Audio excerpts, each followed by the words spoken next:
The Prophet ﷺ prophesied that you will make an alliance with Rome in Akhir Zaman. But the hadith also speaks about war with Rome, and that they'll attack you under 80 flags. And 1/3 of the army will run away and Allah will never forgive them.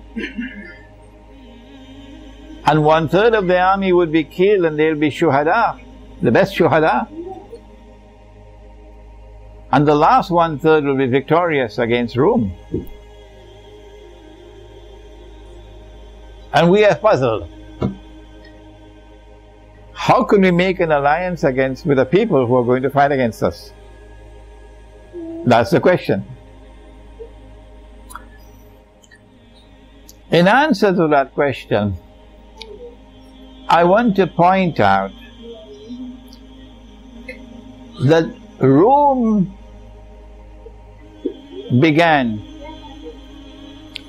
as a city in Italy, the city of Rome, which was a pagan city, which worshipped idols and the Greek gods and goddesses. That was Rome. Today that Rome is Western European Christians. That Rome has the Roman Catholic Church and the Protestant Church. Today that Rome has a NATO alliance. Today that Rome is modern Western civilization from its pagan origins. And then when Christianity came to Rome, an emperor emerged whose name was Constantine.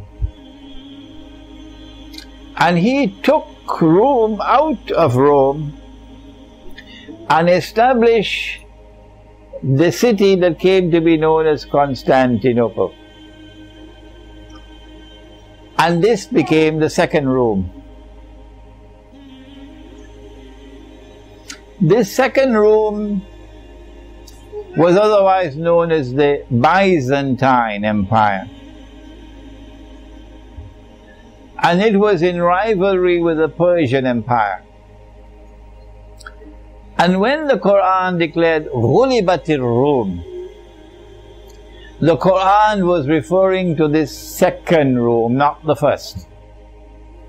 The second one, which had been defeated by Persia. But the tables will soon turn, says the Quran, in a few years, bid'a sinin. And the Byzantine Empire will defeat the Persians, and that's what happened. So when the Quran used the word Rome, it was referring to Rome number 2, or Byzantium. And when the Ottoman Sultan Muhammad Fatih conquered Constantinople in 1456, I believe, almost 600 years ago, then Rome left Constantinople, and Rome is now located in Russia. It is not for us Muslims to decide where Rome is today. How foolish of us. It is they, the Orthodox Christians, the Eastern Orthodox Christians, they are the ones who have to answer the question, where is Rome today? Not us.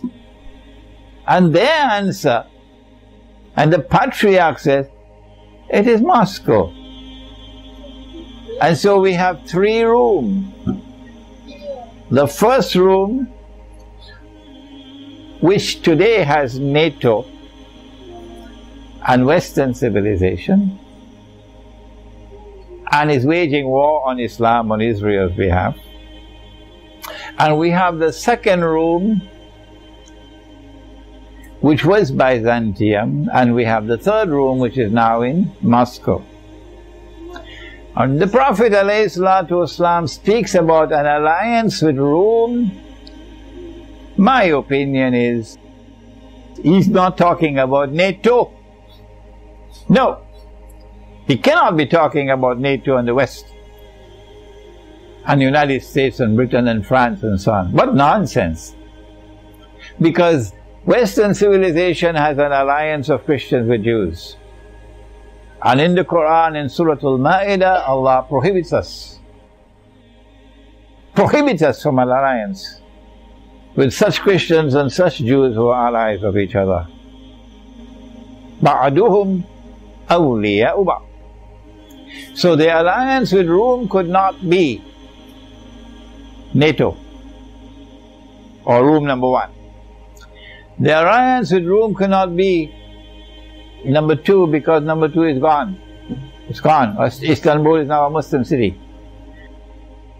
The alliance with Rome, in my opinion, has to be number three, Moscow and Eastern Europe. And I want to suggest to you that the attack from Rome is not from Russia. And that attack is coming, and it is from NATO. And they'll come with under 80 flags. It's the alliance with which they have attacked Afghanistan. And they're now preparing to attack Syria and to attack Iran and to attack Pakistan and to attack Egypt. And Russia is not preparing to launch those wars. That malhama. It is NATO which is preparing to launch that malhama under 80 flags. And so there is no conflict here. That the alliance with Rome is an alliance with the same people who are going to be attacking us under 80 flags. No, I believe there is a confusion here, and these are two different rooms. There's room number one, which is today NATO, and room number three, which is Byzantium.